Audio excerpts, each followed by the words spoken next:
Parallel world pharmacy episode number 9 की starting में हमें एक इंसान को दिखाया जाता है जिसके ऊपर कोई मैजिक करके बाइंडिंग से उसे पकड़ लेता है और उससे वो लोग कहने लगते हैं कि तुमने काफ़ी सारे ट्रीटमेंट के नए नए मेथड को इजाद किया है और तुम्हें लोग जीनियस कहना शुरू कर दिए थे। तो फिर आखिर तुमने ऐसा क्यों किया?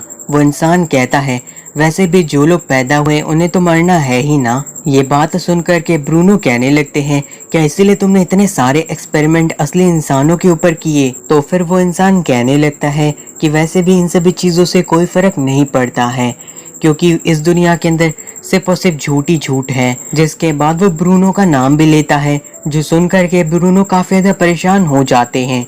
उसके बाद ब्रूनो की आंखें खुल जाती हैं और वो काफ़ी ज़्यादा ही डरे हुए थे। जिसके बाद अगले दिन ब्रूनो बैठ करके फार्मा के साथ खाना खाते हैं, लेकिन उन्हें पेल का एक लेटर आता है और वो उसे काफ़ी ज़्यादा ध्यान से पढ़ते हैं।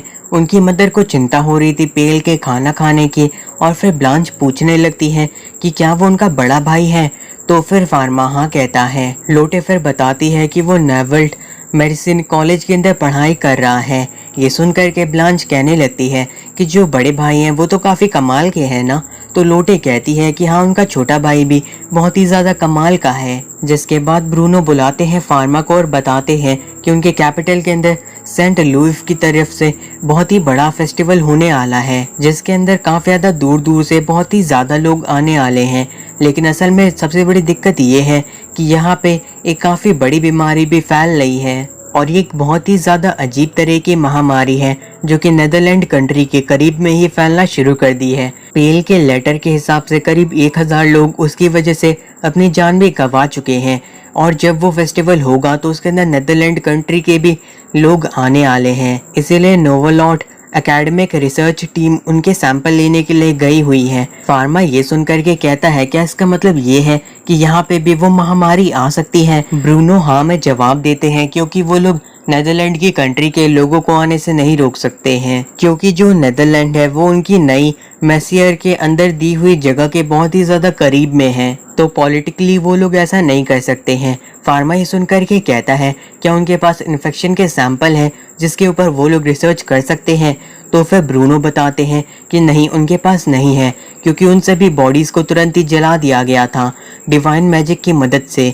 ये सुनकर के फार्मा सोचता है ये बिल्कुल सही है, क्योंकि इससे उसके फैलने के चांसेस काफ़ी कम हो जाएंगे। फिर हमें दिखाया जाता है पेल को, जो कि बैठ करके लेटर लिख रहा रहता है, और उस लेटर के अंदर लिखा हुआ था कि काफ़ी सारे रिसर्चर ने इसके ऊपर रिसर्च करने की कोशिश की, लेकिन वही सारे के सारे रिसर्चर ही इन्फेक्ट हो गए और आखिर में जा करके वो सभी मारे भी गए। जिसके बाद उनकी लेबोरेटरी को पूरी तरीके से बंद कर दिया गया और इधर उधर ट्रैवल भी बंद कर दिया गया। ये सारी चीज़ें ब्रूनो ने फार्मा को बताई थी। फार्मा फिर और जानकारी के लिए पूछता है, तो फिर वहाँ पे ब्रूनो बताते हैं कि आगे एक रेवोल्यूशनरी डिवाइस के बारे में लिखा गया है जिसके बारे में कोई भी नहीं जानता है। शायद ये फार्मा का बनाया हुआ ही माइक्रोस्कोप है और इसी का इस्तेमाल नोवलॉट में भी किया जा रहा है। उन्होंने कुछ बैक्टीरिया के स्केचेस भेजे हुए हैं इन्वेस्टिगेशन करने के लिए, तो फिर फार्मा भी उनकी कॉपीज मांगने लगता है स्टडी करने के लिए। उसके बाद हमें दिखाया जाता है सभी लोग बता रहे रहते हैं एम्प्रेस को कि जो लोगों की हालत है वो पहले से 20% बेहतर हो गई है, और ये सारी की सारी चीज़ें पैरेलल वर्ल्ड फार्मेसी और कंपाउंड फार्मेसी गिल्ड की वजह से ही हो रहा है, जो कि फार्मा ने शुरू किया है। साथ ही साथ जो फार्मा की गिल्ड है उसके अंदर जो मेंबर है शॉप के, वो बहुत ही ज़्यादा तेज़ी से बढ़ रहे हैं। इसके अलावा उसने कॉस्मेटिक भी काफ़ी ज़्यादा हेल्दी तरीके से बना दिए हैं, और वो बहुत ही ज़्यादा अच्छी तरीके से उनकी कंट्री को सपोर्ट कर रहा है। ये सुनकर के एम्प्रेस कहने लगती है, उन्हें तो पता ही था कि फार्मा ये सारी चीज़ें कर सकता है, और वो फिर फार्मा को रिवॉर्ड के तौर पे आर्क ड्यूक बनाने का सोचती हैं, लेकिन वो ऐसा नहीं कर सकती क्योंकि फार्मा अभी अंडर एज है। तो फिर ये सुनकर के एम्प्रेस को पीछे हटना पड़ जाता है, और फिर वो सोचने लगती हैं कि ज़रूर फार्मा कोई ना कोई बहुत ही ज़्यादा खास तरह का इंसान है, क्योंकि वो इस तरह की कमाल की चीज़ें कर सकता है। इसीलिए एम्प्रेस भी चाहती हैं कि वो जितना हो सके उसके काम को आसान बना सकें, और उनका ये जो एम्पायर है वो इसी तरीके से आगे भी बढ़ता रहे।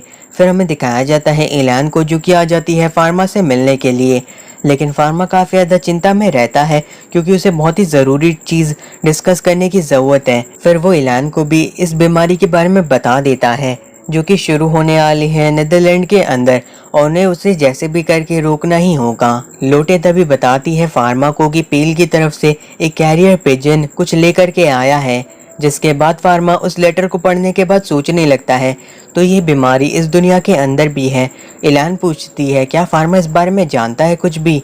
फार्मा बताता है कि ये काफ़ी लो मैग्निफिकेशन का स्केच है, तो वह भी साफ तौर पे कुछ भी नहीं कह सकता है, लेकिन इसे देख करके लगता है कि ये यर्सीना पैथिस नाम की एक बीमारी है। और फिर हमें दिखाया जाता है वो लोग काफ़ी सारे दूसरे फार्मासिस्ट की मदद लेते हैं ताकि वो लोग इस बीमारी का सामना कर सकें। फार्मा ने फेस्टिवल के लिए काफ़ी सारे क्वारंटाइन स्टेशन भी बनवा दिए हैं जहाँ पे दूसरे लोग आकर के आराम कर सकें, और सभी लोग अपनी पूरी कोशिश करने वाले हैं ताकि वो ब्लैक डेथ को रोक सके एम्पायर के अंदर तबाही मचाने से। फार्मा उन सभी लोगों से कह देता है कि वो लोग नीदरलैंड के लोगों के साथ अच्छी तरीके से बिहेव करें। इन सभी चीज़ों के बाद फार्मा सोचता है कि उसे जा करके हायर अप से भी बातें करने की ज़रूरत है, और फिर वो चला जाता है ब्रूनो के पास चला जाता है बताने के लिए कि वो स्केच की मदद से समझ गया है कि ये बीमारी असल में ब्लैक डेथ है। आगे ब्रूनो बताते हैं कि उन्हें भी ऐसा ही लग रहा है, लेकिन वो अभी तक इसका इलाज नहीं ढूंढ पाए हैं।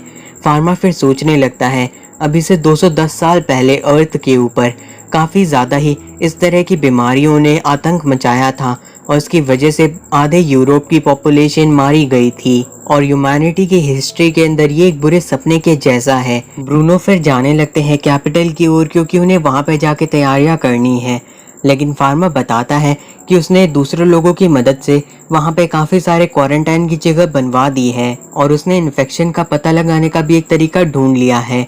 ये सुनकर के ब्रूनो काफी ज्यादा ही खुश होते हैं। फार्मा कहता है कि उन्हें चिंता करने की जरूरत नहीं है और वो लोग मिल करके एम्पायर को बचा के ही रहेंगे, और फार्मा ने एक नई दवाई को भी बना लिया है इसके इलाज के लिए। वो एक एंटीबायोटिक है जो कि बैक्टीरिया को खत्म करेगी ब्लैक डेथ के। अभी के लिए फार्मा ही उस दवाई को बना सकता है, लेकिन वो कोशिश कर रहा है उसकी सप्लाई को बढ़ाने के लिए। ब्रूनो ही सुन करके कहते हैं कि वो बहुत ही ज्यादा इम्प्रेस हो गए हैं फार्मा से। फार्मा कहने लगता है कि भले ही उसने दवाई ढूंढ ली है, लेकिन उन्हें सबसे पहले इन्फेक्शन को होने से कम करना होगा। ब्रूनो कहते हैं कि ये चीज़ रॉयल फार्मासिस्ट के लिए अकेले हैंडल करना काफ़ी ज़्यादा मुश्किल होगा, इसलिए उन्हें शायद और मदद की ज़रूरत पड़े। तो फिर वो वहाँ से जाने लगते हैं पैलेस की ओर। वो लोग सारी की सारी चीज़ें बता देते हैं एम्प्रेस को, और एम्प्रेस सारे के सारे दरवाजे को बंद कराने लगती है ताकि इन्फेक्शन कम से कम फैले। फार्मा बताता है कि उन्हें ऐसा करने की ज़रूरत नहीं है, लेकिन उन्हें हर गेट के ऊपर इंस्पेक्शन करवाना होगा, और इस चीज़ में कंपाउंडिंग फार्मेसी गिल्ड के सारे फार्मासिस्ट मदद करेंगे। ये सुनकर के एम्प्रेस इस चीज़ का ऑर्डर दे देती है क्योंकि एम्पायर के लोगों की जिंदगी को बचाना ही एक एम्प्रेस का काम रहता है, और वो काफी ज्यादा खुश है कि उन्होंने पहले फार्मा की बात को मान लिया था, और वो लोग इस तरह की बीमारी को उनके नेशन को खराब करने नहीं दे सकते हैं। वो लोग अपनी पूरी कोशिश करेंगे इस चीज को होने से रोकने के लिए। फिर हमें दिखाया जाता है सभी लोग काफी ज्यादा अच्छी तरीके से काम कर रहे रहते हैं, और फार्मा ने एक बहुत ही ज्यादा हाईटेक माइक्रोस्कोप बना दिया था जिससे वो लोग अच्छी तरीके से मैग्नीफाई कर सकते हैं चीज़ों को, और इससे जो रिसर्चर रहेंगे उनके इन्फेक्ट होने के चांसेस भी काफ़ी ज़्यादा कम हो जाएंगे। फार्मा फिर नई दवाई के बारे में पूछने लगता है, तो फिर पेरी बताता है कि उनकी जो नई दवाई है उसके मटेरियल सभी लोगों को पहुंच गए हैं और वो करीब 1000 लोगों को आसानी से ट्रीट कर सकते हैं। इसीलिए वो इन सभी के सभी दवाइयों को क्वारंटाइन स्टेशन तक पहुंचाने की कोशिश कर रहे हैं। फार्मा ही सुन करके उन्हें शुक्रिया कहता है। आगे फार्मा उनसे कहता है कि अगर कोई भी इन्फेक्टेड रहता है तो वो लोग उन्हें फ्री में ट्रीटमेंट देंगे, और ये जो इन्फेक्शन है ये हवा के अंदर के एयर ड्रॉपलेट की वजह से फैल रहा है, तो वो लोग ये दवाई किसी को भी दे दें जिसको भी इसकी जरूरत हो। पेरी भी ये सुन करके कहते हैं कि वो लोग एक टीम की तरह काम करेंगे ताकि वो लोग ब्लैक डेथ को रोक सकें। एम्प्रेस भी काफी ज्यादा चिंता रहती है सेंट लुइस फेयर को लेकर के, और उसके बाद वहाँ पे सभी लोग उन्हें बताते हैं कि अलग अलग गिल्ड और साथ ही साथ मर्चेंट उनकी मदद कर रहे हैं, और जो क्वारंटाइन स्टेशन है वो बहुत ही अच्छी तरीके से काम कर रहे हैं, जो सुन करके एम्प्रेस भी काफ़ी ज़्यादा खुश हो जाती हैं। साथ ही साथ वो बताते हैं कि उन्होंने बिशप सैलमन को भी इस बारे में बता दिया है, और वो विंड डिवाइन प्रैक्टिशनर की मदद से सफाई में मदद करने वाले हैं ताकि वो लोग चीज़ों को डिसइंफेक्ट कर सकें। और इन सभी चीज़ों को देख करके लगता है कि ये जो अननोन डिजीज थी वो पूरी तरीके से अब खत्म हो रही है। एम्प्रेस फिर भी उनसे सावधान रहने के लिए कहती है ताकि और भी ज्यादा वो लोग नुकसान को कम कर सकें। ये सुनकर के सारे मिनिस्टर उनकी बात को मान जाते हैं और उन लोगों को फार्मा के डिसीजन को ही फॉलो करना होगा, क्योंकि उसके सारे के सारे डिसीजन बिल्कुल सही रहते हैं। फार्मा फिर सोचने लगता है क्या वो सच में इस बीमारी को रोक पाएगा। उसने इसके बारे में ज्यादा नहीं पढ़ा है। तभी एलान फार्मा से कहती है कि उसने पहले ही काफी सारे लोगों को बचा भी लिया है। और फिर हमें दिखाया जाता है लोटे को, जो कि फार्मा को चेयर कर रही रहती है अच्छी तरीके से काम करने के लिए और साथ ही साथ खुद का ख्याल रखने के लिए और जरूरत से ज्यादा काम न करने के लिए। जिसके बाद इलान और फार्मा वहां से जाने लगते हैं